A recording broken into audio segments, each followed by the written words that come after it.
beloved Boss Mike Cervera. Alam nyo ba kahapon, nasa airport ako, di ba? Hindi ko natalakay ito. Nako! Ha? Oh, nako, INC, ha? Oh, mga boss, eto na, mga kababayan ko. Mukhang may pinaplano itong mga ito, ha? Hindi kami kasali dyan. Oh, tuloy! Panahon na. Ayan na, mga kababayan, no? Ha? Pakinggan ho ninyo ito, ha? Matindi ito, matindi! Dali Babes Castro, sumama kayo rito, ha? Roger Mendoza. Sino pa? Rosemary Kagawa. Oo, ha? Shoutout sa inyong lahat, ha? Tommy Sheresa, Sunny Season, De Rossi, Alex. Oo, live po ito. Nandyan na si Winnie Sagon. Sino pa? Amalia Bonton. Opo, Amelia. Oo, sino pa? Catherine Galpo, Doris Usami Sanchez. Sino ba? Densoy Sacote, Princess D. Oo, para sa inyo itong ating tatalakayin.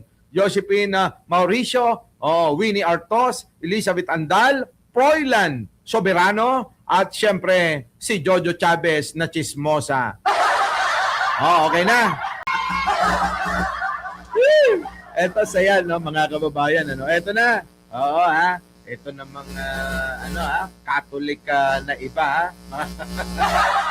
Itong mga Katoliko, mayroong pinaglalaban, ha. Sila lang ho yan, ha. Liliwanagin natin. Oo, ha. Liliwanagin natin. Nako. Sila lang po ito, ha. Baka mamaya magalit yung iba, sabihin dahil Katoliko kami rin. Sana ang pananaw natin, ganun din kayo. Hindi natin nila lahat. Kung meron man tayong mga ginagawang pagbatikos sa mga INC katulad ni Marcoleta, si Marcoleta lang yun. Hindi natin nila lahat. Kung sinabi natin, lahat ng INC, di kasama si Leonora Brown. Hindi ganon, ha? Kaya kapag ganyan kayo ganyan kayong Katoliko Di ba? Pag sinabi niyong ganon, kasama kaming lahat. Sila lang ito. Sila lang ito. Usod ka na, Alicia Duran. Lucy Minikawa, ha? Periti, Piti, di ba? Tama ba? Tama. Lahat na, boss. Hey! Ito na. Ano ba?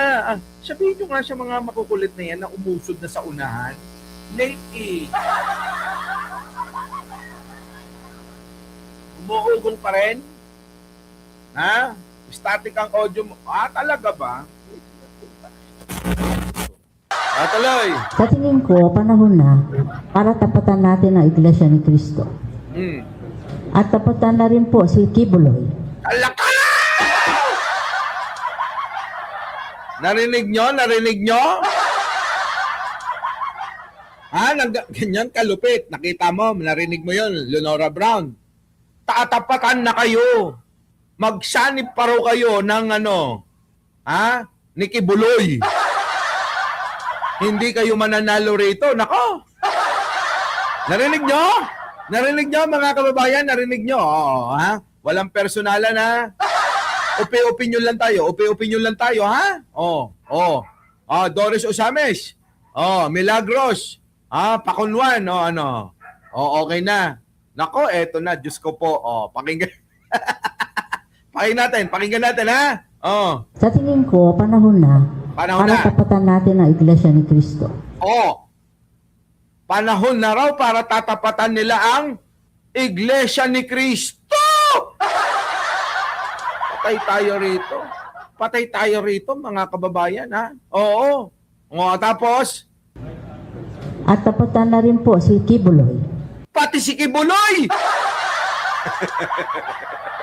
Uy, na-miss ko yung studio, Alicia Duran.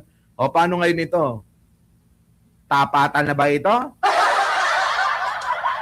Na para bang sinasabi nila, mga kababayan, na kahit magsama pa raw ang Iglesia ni Cristo at si Kibuloy, laban sa kanila, nakaw! Mukhang mayroong pinaplano talagang matindi, mga kababayan, may matindi. Isingit na natin, i-continue na natin kasi nga ito hindi natin natalakay kahapon dahil boarding na kahapon. Ito na. Ang lahat po ng mga sinasabing kulto na nakahanay dito sa destabilization plan. Anong kulto? Huwag namang ganon. Ang problema huwag namang... baka naman hindi yung INC ang tinutukoy na kulto. Baka naman ang tinutukoy na kulto yung mga kulto ni Duterte.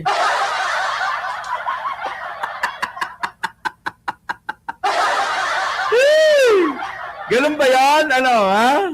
Infinity. Natatawa ako dito sa balita na ito. Si Kibuloy. Ulit Sa ka. tingin ko, panahon na para tapatan natin ang Iglesia ni Cristo. At tapatan na rin po si Kibuloy. Ang lahat po ng mga sinasabing kulto na nakahanay dito sa destabilization plan. Hindi ako may sabi. Lenora bro, hindi ako may sabi niya.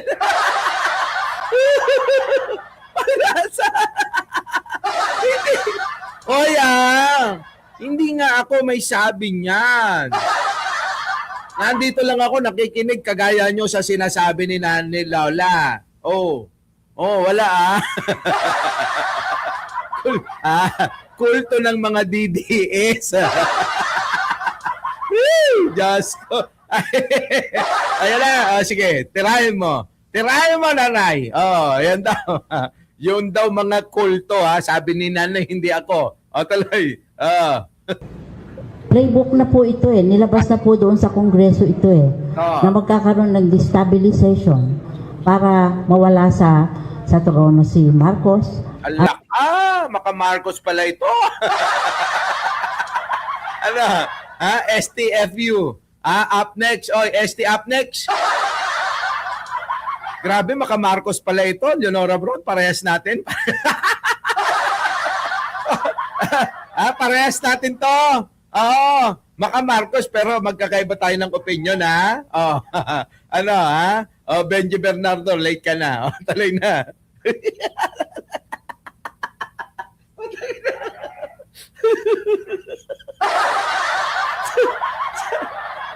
may magchat-chat na naman.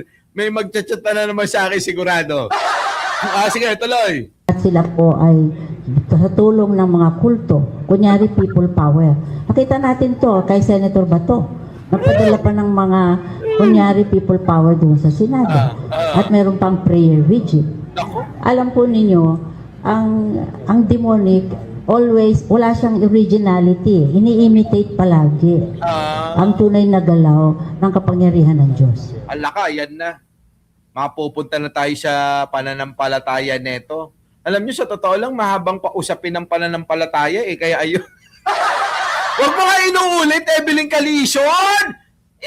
Ini-skip ko na nga Ito naman si Evelyn Calison Uy! Respeto! Ano ka ba? Ini-skip ko na nga. Ayoko na nga pansinin Tapos kino-comment mo pa. Kainis to. Hindi ako yan si Evelyn Calison yan. Ini-skip ko na nga Dali.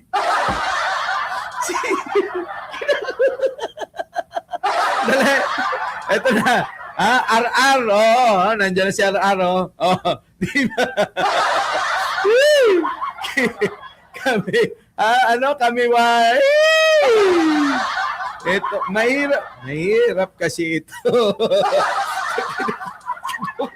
Kaya nga, kulto daw. Sabi. Tuloy. Tanggalin mo na nga yun, baka sabihin. Sawayin mo, Jojo Chavez.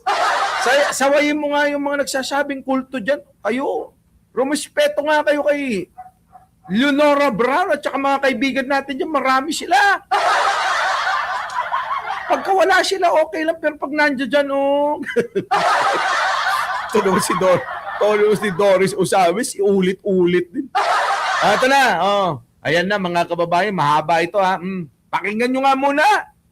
Kaya ngayon, yung merong people power o meron din silang people power, no? Na ilalabas. Oh. Playbook na po nila yan, kasama nila palagi ito. So siguro, huwag tayong matakot. It's time to name names. Nako. Dahil alam po nyo, matagal na kaya ganito rin ang ating pamahalaan. Nako. Kasi, ilan ba sila? 3-4 million na mga voters, no? Oo. Tayo ilan? Napakarami natin.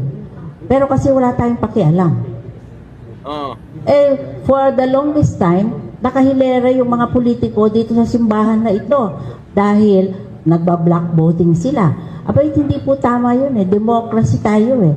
Hindi pwede yung ini-skew yung eleksyon dahil merong isang kulto nagsasabi, lahat kayo bumoto sa ganitong kandidato. Alam niyo mga kababayan, hindi ako talaga sang-ayon. Seryoso mga kababayan hindi talaga ako sang-ayon. Na tinatawag niyong kulto eh. Kayo talaga. Iinis ako sa inyo. Totoo lang. Kakainis kayo. Kakainis kayo. Sige, tuloy, nanay. Marami pong mga mahuhusay, tayo ng mga senador, mga kagaya ni Sagisag. Hindi na po siya tumuloy na kandidato bilang senator dahil ayaw niyang pumila dito sa mga humihingi ng boto ng INK. At ganito po ang problema. Anong INK? Hoy, ano yung INK daw eh? Hindi naman pala INC. Hindi pala INC, mga kababayan. INK pala. Magkaiba yun. Kayo talaga,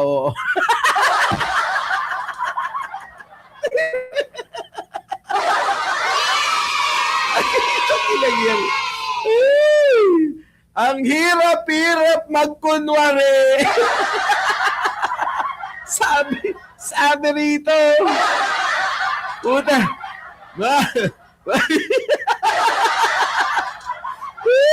Diyos ko.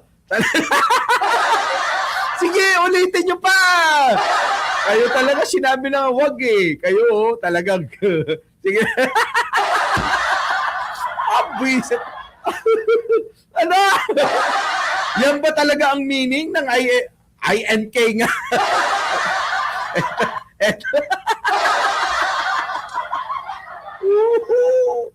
Bisit. Ito na. Ang aga-aga, pinasaya nyo ako. Problema natin na malaki.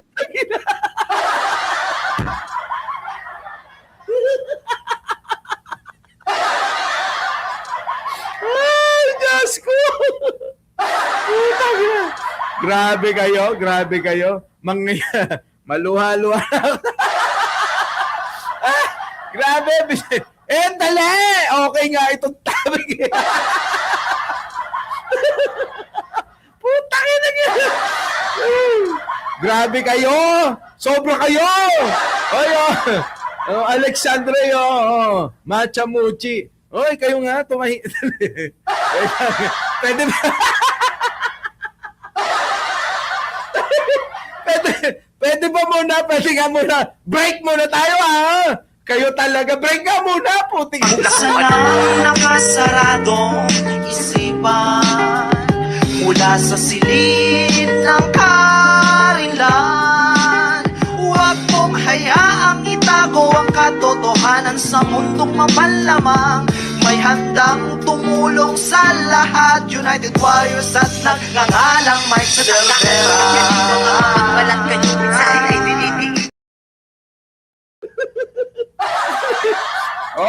Balik na tayo. Ay, nako. Wait lang. Si nanay anak ng hindi ko talaga maalis yung tawa ko sa inyo, mga buwisit kayo. Ay, nako. Ito na. Oy, thank you naman kay Max Velasco. Opo, Boss Amo, Manager Amo. Ito na, Ito na. Si Lola naman kasi. Na hindi natin sinasabi. And I think it's time to name this, no? That from time immemorial, they have been skewing the democratic process. In other words, a minority religion na kulto, no? Ay nakapangyayari. Kaya marami silang mga galamay sa ating gobyerno. Eh,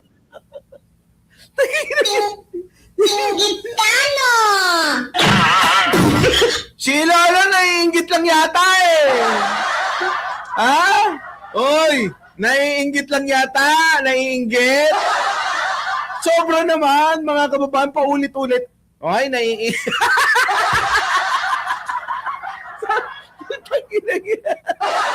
Di ba na? Naiinggit lang. Sabi niya eh, yung mga daw ano eh, doon sa kulto daw, o yung mga nakapwesto doon sa gobyerno. Ano naman, di ba? Ano naman nanay? Alam nyo, buti na lang, hindi natin to natalakay nung nasa airport ako. Baka mamaya hampasin ako ng mga DDS doon. Oo. Enough na ba? Enough na? Ewan ko dito kay nanay. Oh. ay nakapangyayari. Kaya marami silang mga galamay sa ating gobyerno. Oo, naiinggit lang ho siguro si nanay. Tigilan natin to. Tigil na ba natin to? Sige nga, panoorin nyo nga muna. Oh, yan na. Oh. Eh tayo, anong ginagawa natin? Ang mga Katoliko, 18 million. Ang mga Ebangheliko, 25 million. Bakit hindi tayo magkaroon ng isang coalition na sadyang magiging boses ng ating Panginoon sa panahon na ngayon? Oh, kita nyo mga kababayan ko ha. Para ba sinasabi, napakaraming Katoliko daw. Ang problema kasi, ito seryoso na tayo. Ang problema nanay kasi, yan ang problema ng pamumuno. Hindi, ito ha. Leonora Brown. Sa mga kapatid nating INC dyan, maging tapat ako sa inyo. Ang problema kasi natin, sa Katoliko, yung mga namumuno, hindi mapagkaisa. Hindi naman po pwede ng ngawa-ngawa lang yan eh. 'Di ba? Mahirap gamutin na yung nakasanayan eh. Tama mali? Aminin natin, sobrang dami ng Katoliko sa Pilipinas. Kaya nga ho, ito mga kababayan ang nakakapagkaisa lang at nakakapagpabagsak ng isang gobyerno kapag nanawagan ang kardinal. Talagang nagpupuntahan ang mga tao sa EDSA. Ganon, mga kababayan. Di ba? Tama mali? Tingnan ninyo. Si Cardinal Sin, nung nabubuhay pa, nakadalawa, mga kababayan. Nakadalawa si Cardinal. Sino?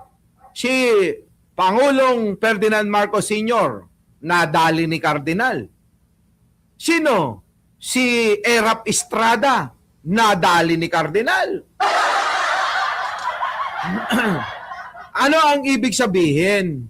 Talagang likas na talagang malakas. Oo, di ba?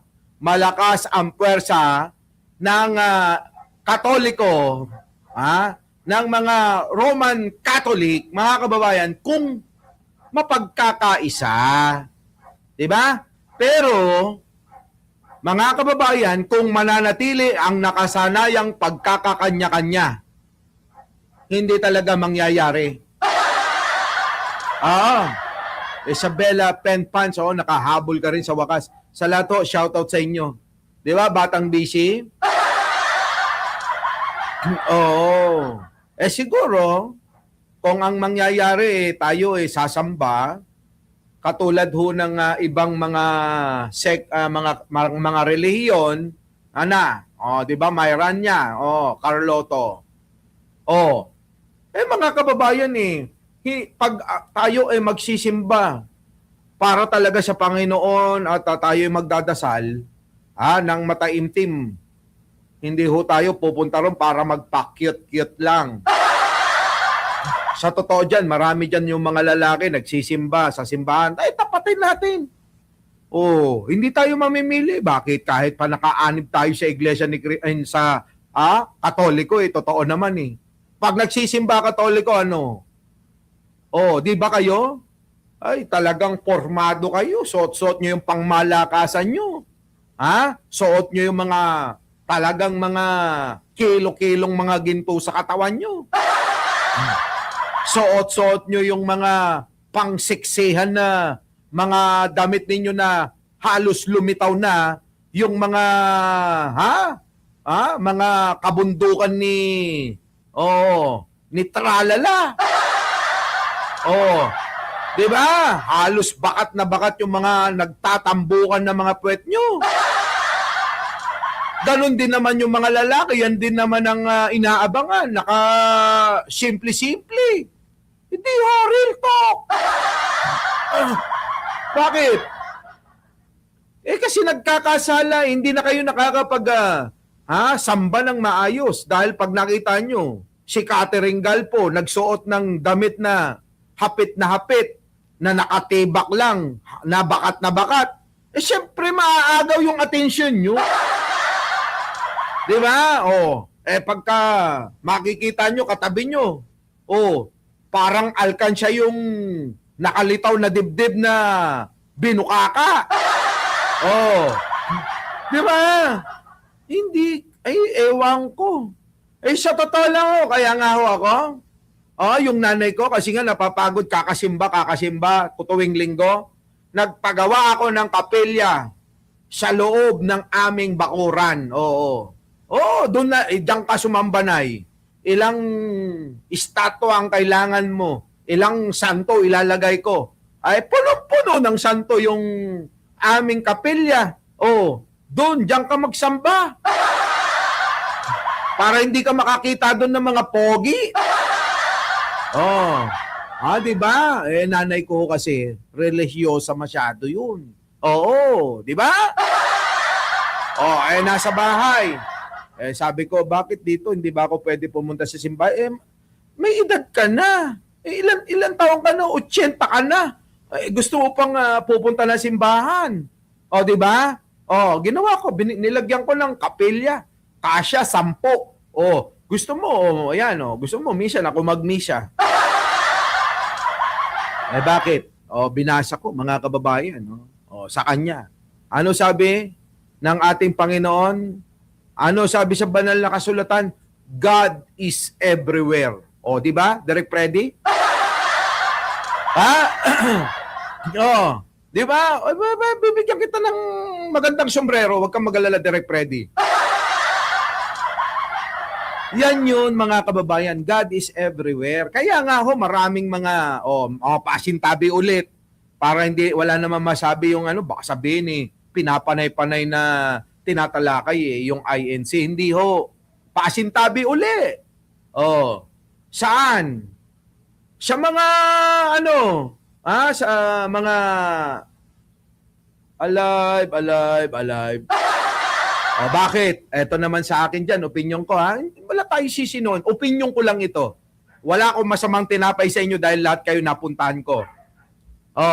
Di ba sila? Nagkakasya kung saan-saan lang. Isang building, may bakante. na 50 square meter. 50 square meter, 40 square meter. Di ba ang tawag nila simbahan? May ganyang relihiyon. Wag na natin babanggitin. Magpapatayo doon, sa building.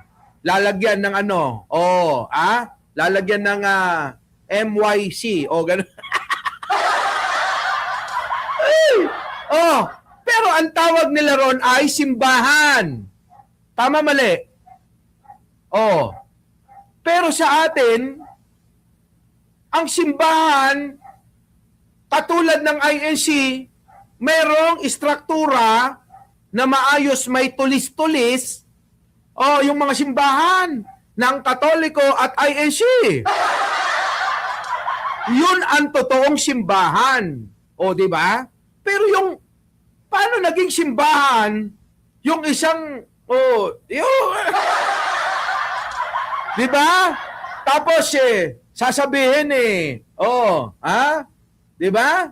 Ano sasabihin? Mga kababayan, itong ating sambahan ay sagrado. Di ba mga kababayan, kung saan-saan lang tinatayo? Tama, mali. Kaya mga kababayan ko, depende na lang sa faith natin to. Di ba? Tingnan nyo yung mga ibang, ayoko naman banggitin basta-basta yung mga born again. Di ba? Born again ba tawag doon? Yung mga nabuhay daw na nga muli. Ayun. Kakaiba, yung mga zombie siguro.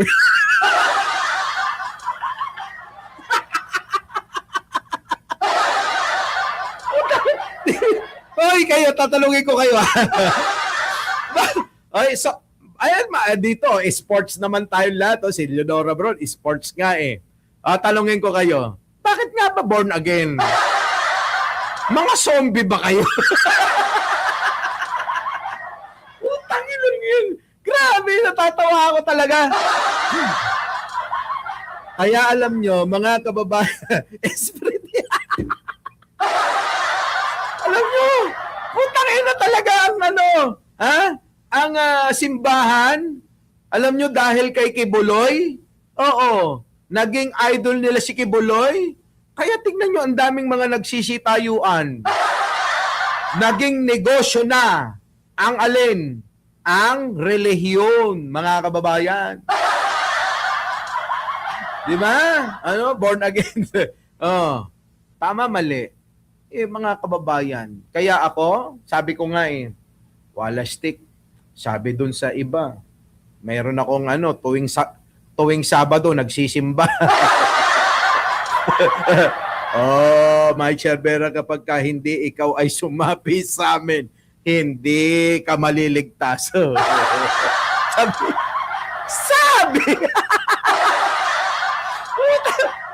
mga kababayan. Sabi, tuwing Sabado yun pag hindi ka sumapi sa amin, hindi ka maliligtas. Tapos, sabi din kila Leonora Brown, pag hindi ka sumapi sa amin, hindi ka maliligtas. Pero din, yung born again din. Sabi, pag di ka sumapi, sa amin ka lang sasapi, hindi ka maliligtas. Wala stick mga kababayan. Kanino tayo sasapi ngayon? Sabi nila Leonora Brown, hindi ka maliligtas. Sabi nung tuwing Sabado, nagsasamba, hindi ka rin maliligtas. Sabi rin nung ibang mga reliyon, hindi ka maliligtas. Kahit saan ka pumunta, hindi ka maliligtas. Kaya sabi ko, magtatayo ako ng sarili kong relihiyon. Di ba mga kababayan? Di ba? Tama? Di ba? Tama? Yun. Totoo naman igalang ang paniniwala. Ginagalang naman natin. Galang na galang ko yan. Lahat nga kaibigan ko nasa sa inyo kung matatawa kayo o hindi. Basta ang talakayan natin dito ay pampagod good vibes lagi. Di ba? Yun mga kababayan ko.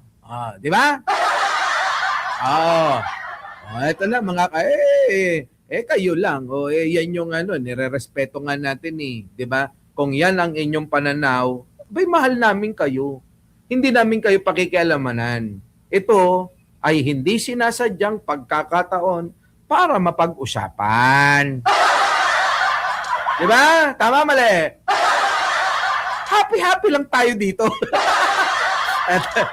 Tigil na natin to si nanay Masyado nang mahaba yung binigay natin dito. Ayan, nako, mukhang mahaba yan. Hanapin nyo na lang. Ayokong masaktan yung iba. Our beloved Boss Mike.